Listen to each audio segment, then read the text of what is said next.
La volonté de la municipalité, c'est de faire découvrir le massif du Malmont, cette magnifique couronne verte qui est au-dessus de la ville et que les Dracénois ne connaissent pas tous.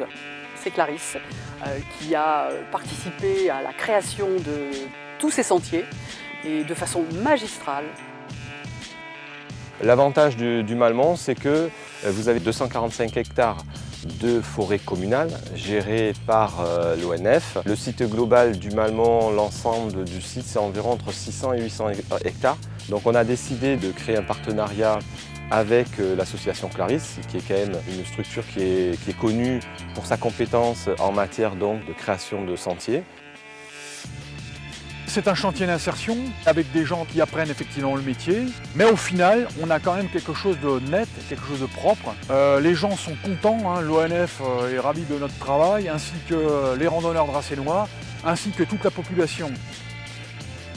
Je crois que l'association a su aussi développer des compétences techniques. Aujourd'hui, Clarisse, c'est 10 encadrants techniques qui sont des professionnels des métiers des espaces verts, des travaux forestiers au sens large et qui détiennent chacun des compétences particulières, spécifiques, techniques qui nous permettent de pouvoir répondre de manière étendue à différents projets.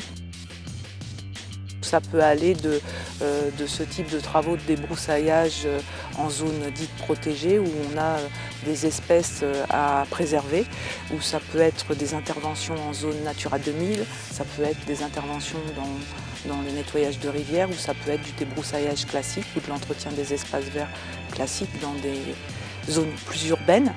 Pour nous, ce qui est le plus important, c'est la sécurité des randonneurs. Donc là, sur un type de descente comme ça, on est obligé donc de faire des escaliers, on est obligé de faire des rampes pour que les gens puissent se tenir. Donc il faut se mettre ici dans la peau du randonneur.